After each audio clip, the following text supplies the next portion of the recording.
They handed me disownment papers on graduation day. My parents said. I was no longer their child. The whole auditorium went silent. I felt my world collapse in an instant. Everyone was watching and no one knew what to say. But then, the CEO walked on stage. He called my name over the microphone. My parents froze in shock. What happened next changed everything. Graduation day was supposed to be the proudest moment of my life. I'd worked for years, late nights, early mornings, endless assignments, and part-time jobs to get to this stage. I'd imagined the moment 1,000 times, my parents in the front row, beaming with pride, my name echoing through the auditorium, the applause, the hugs, the photos. But nothing in my wildest dreams or nightmares could have prepared me for what actually happened. The morning started with nervous excitement. I ironed my gown, checked my cap for the 100th time, and tried to calm the butterflies in my stomach. My phone buzzed with messages from friends. Can't wait to see you walk. We did it. Meet you after for photos. I smiled, feeling the warmth of their support, but deep down, I was anxious about my parents. Things had been tense for months. They'd never approved of my major, thought I was wasting my potential, and made it clear they expected me to follow the family path: law, medicine, or business. I'd chosen computer science, and that had been the first crack in our relationship.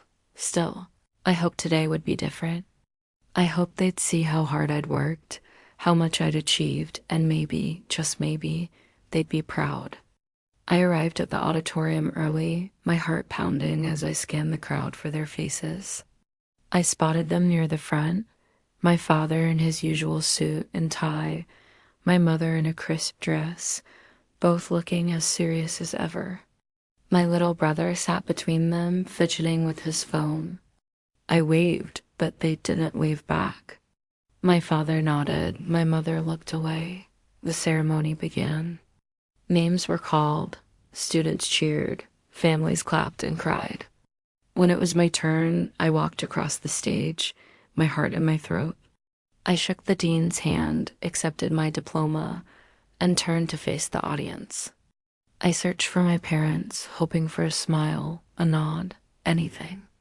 Instead, I saw my father stand up, a manila envelope in his hand. He walked to the edge of the stage, his face expressionless. My mother followed, her lips pressed into a thin line. The crowd fell silent, sensing something was wrong. My father handed me the envelope. "This is for you," he said, his voice cold. "We're done." I stared at him, confused. "What is this?" He didn't answer. My mother looked at me, her eyes hard. "You made your choice. Now we're making ours." I opened the envelope with trembling hands. Inside were legal documents, disownment papers. My parents had officially severed all ties with me. I was no longer their child. The words blurred as tears filled my eyes. The auditorium was silent, hundreds of eyes on me, watching my world collapse in real time. I wanted to run, to scream, to disappear. But I stood frozen, the papers shaking in my hands. My friends rushed to my side, their faces a mix of shock and anger. "What the hell is this?" One whispered, "Are they serious?" Another asked. I couldn't answer. I couldn't breathe. The dean approached, concern etched on his face. "Is everything all right?" I shook my head, unable to speak. My parents turned and walked away, leaving me alone on the stage. Humiliated and heartbroken, the ceremony continued, but I barely heard the names, the applause, the speeches. I sat in my seat, numb, the disownment papers heavy in my lap.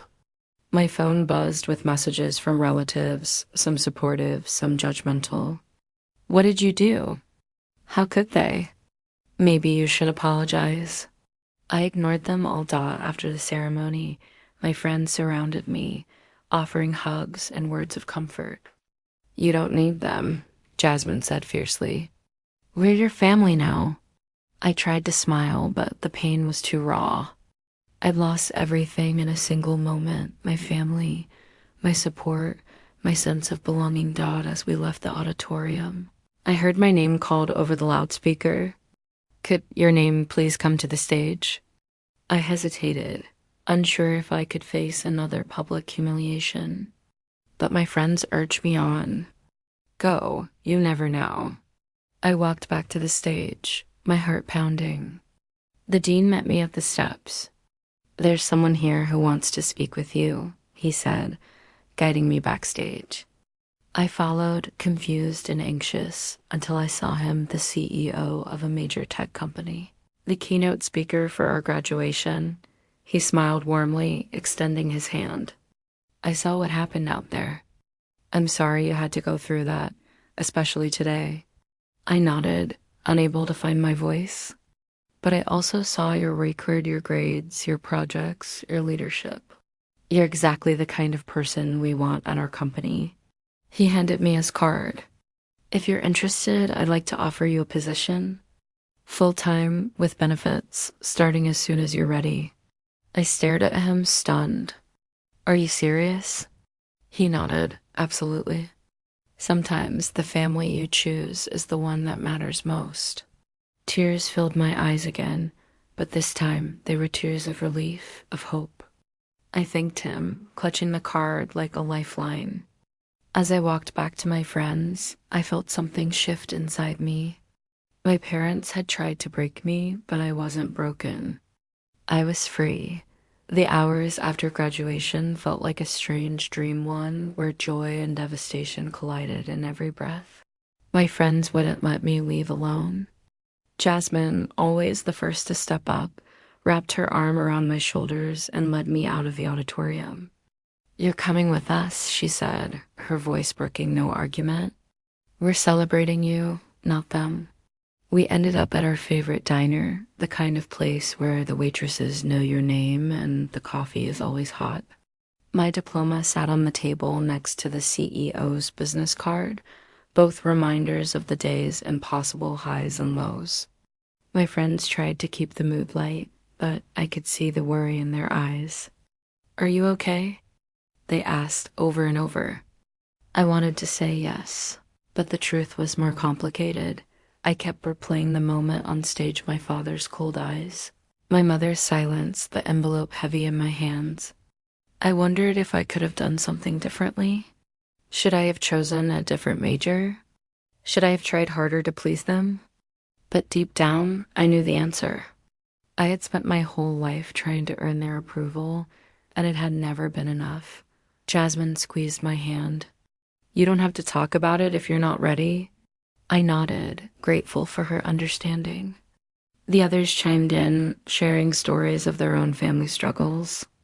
It was comforting to know I wasn't alone, that everyone carried scars, even if they weren't visible. Later that night, I sat in my tiny apartment, surrounded by boxes I hadn't had time to unpack.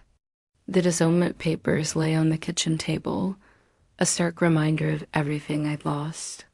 I picked up the CEO's card, running my thumb over the embossed letters. Was this really happening? Could one act of kindness erase a lifetime of pain? I called the number on the card, my hand shaking. The CEO answered on the second ring. I'm glad you called, he said, his voice warm and steady. I meant what I said. We'd be lucky to have you.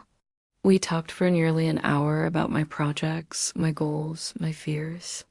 He listened, really listened, in a way my parents never had taught by the end of the call. I had a job offer full-time with a starting salary that made my head spin. Take a few days to think about it, he said. But know that we believe in you. I hung up, tears streaming down my face. For the first time in months, I felt hope. The next morning, I woke to a flood of messages. News of what happened at graduation had spread first through the university, then through social media. Some people were outraged on my behalf, others were judgmental. How could your parents do that? You must have really messed up. I ignored the negativity and focused on the support. Strangers reached out, sharing their own stories of family rejection and resilience. I realized I was part of a much larger community, one that understood the pain of being cast aside, but also the strength it took to keep going. I spent the next few days in a whirlwind of paperwork and planning. I accepted the CEO's offer, signed the contract, and started looking for a new place to live. My parents tried to contact me, emails, voicemails, even a letter delivered by courier. At first, I was tempted to respond, to beg for another chance. But every time I read their words, I felt the old wounds reopen. You brought this on yourself. We warned you. You made your choice. I realized that their love had always been conditional, tied to my obedience, my willingness to fit their mold. Now, for the first time, I was free to define myself on my own terms. My first day at the new job was a blur of introductions, training sessions, and nervous excitement. The CEO greeted me personally, introducing me to the team as one of the brightest minds we've seen in years. My coworkers were welcoming, eager to help me settle in. I threw myself into the work, determined to prove that I belonged. But even as I found success in my new role, the pain of my parents' rejection lingered. I missed them despite everything. I missed the idea of family, the comfort of belonging. I wondered if I would ever stop hoping for their approval. Even as I built a life without them, Jasmine and my friends became my chosen family. They celebrated my victories, comforted me in my lows, and reminded me that I was worthy of love and respect. We made new traditions: Sunday brunches, movie nights, spontaneous road trips. Slowly, the ache in my chest began to fade, replaced by a sense of possibility. One evening, as I walked home from work, I passed a family gathered on their porch, laughing and sharing stories. For a moment, I felt a pang of envy, a longing for what I'd lost. But then I remembered the CEO's words: sometimes the family you choose is the one that matters most. I realized that I was building something new, something real. I started volunteering at a local youth center, mentoring students who felt out of place or unsupported.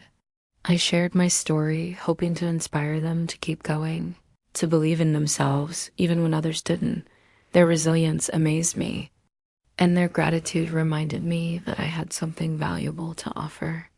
As the weeks passed, I found peace in the life I was creating. I learned that healing wasn't about forgetting the past, but about choosing to move forward, one day at a time. I forgave my parents not for their sake, but for mine. I let go of the need for their approval, and in doing so, I found freedom. The months after starting my new job were a whirlwind of growth and self-discovery. I poured myself into my work, eager to prove that the CEO's faith in me wasn't misplaced. My projects were challenging, but I thrived on the responsibility and the sense of purpose. My team became a second family, cheering me on and celebrating every milestone. Jasmine and my friends kept me grounded, reminding me to have fun and not let work consume me. Despite my progress, there were still moments when the pain of my parents' rejection crept in. Holidays were the hardest. I'd see families gathering, sharing meals and laughter, and I'd feel a pang of loss. But each time, my chosen family stepped in. We created our own traditions: Friendsgiving dinners, secret sauna exchanges, and late-night talks about dreams and disappointments. I realized that family isn't just about blood. It's about the people who show up, who support you, and who love you for who you are.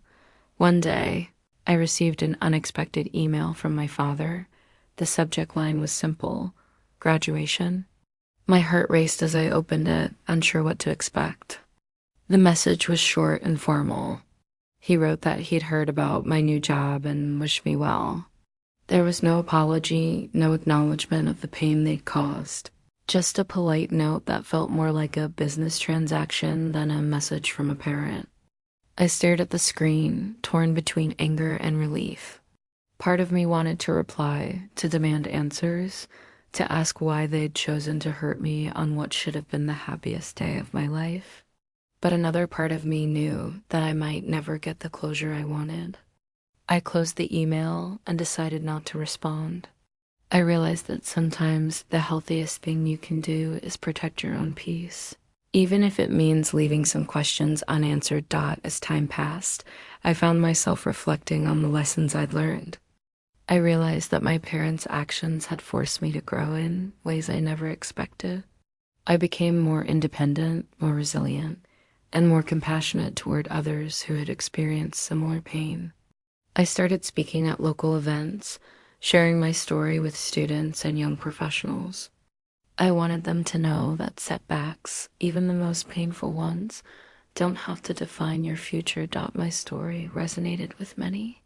People reached out to thank me for my honesty, for giving them hope that they too could overcome family rejection or disappointment. I found purpose in helping others, and it gave new meaning to my own journey. The CEO who had given me a chance became a mentor, guiding me through challenges and encouraging me to keep pushing forward. I realized that sometimes the people who believe in you the most are the ones you meet along the way. One evening, as I walked home from work, I received a call from my mother. Her voice was hesitant, almost fragile. She said she'd been thinking about me and wanted to talk. We met for coffee in a quiet cafe, the air thick with unspoken words. She apologized not for everything, but for the way things had ended at graduation. She admitted she'd been hurt and confused, and that she missed having me in her life.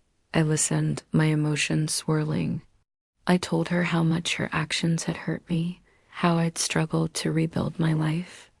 She cried, and for the first time, I saw her vulnerability. We didn't resolve everything that night, but we took a step toward understanding. I realized that forgiveness is a process, not a single moment. It would take time, but I was willing to try. Rebuilding my relationship with my mother was slow and sometimes painful. We started with small steps, occasional phone calls, short visits, sharing updates about our lives. My father remained distant, but I no longer felt the same ache for his approval. I focused on the relationships that brought me joy and fulfillment. At work, I continued to excel. I was promoted to lead a new project, and my team celebrated with a surprise party. The CEO pulled me aside and said, "You've turned adversity into strength. That's what real leaders do." His words stayed with me, reminding me that my worth wasn't tied to my parents' acceptance. Jasmine and my friends remained my anchor. We traveled together, explored new hobbies, and supported each other through every challenge. I realized that the life I was building was richer and more meaningful than anything I'd imagined. As the anniversary of my graduation approached, I felt a mix of emotions, sadness, pride, and gratitude. I decided to mark the day not with regret, but with celebration. I hosted a dinner for my friends and colleagues, the people who had stood by me when I needed them most. We laughed, shared stories, and toasted to new beginnings. During the dinner, Jasmine raised her glass and said, "To choosing ourselves, even when it's hard. To building the families we deserve." Her words resonated with everyone at the table. I realized that my journey had come full circle. I was no longer defined by what I'd lost, but by what I'd gained: resilience, self-respect, and a chosen family that truly loved me.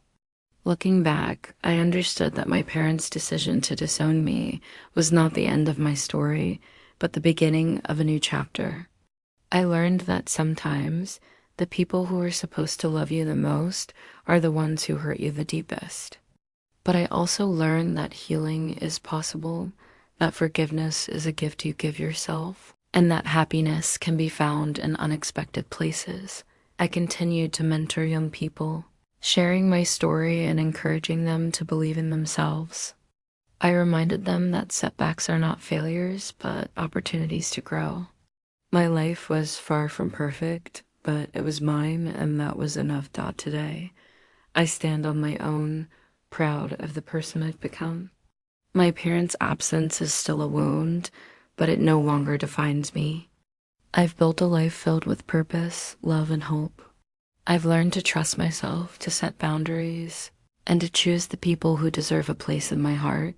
If you're watching this and struggling with family rejection or betrayal, know that you are not alone. You have the strength to overcome, to heal, and to create a future that is truly your own. Sometimes the family you choose is the one that matters most. And sometimes the greatest gift you can give yourself is the courage to keep moving forward.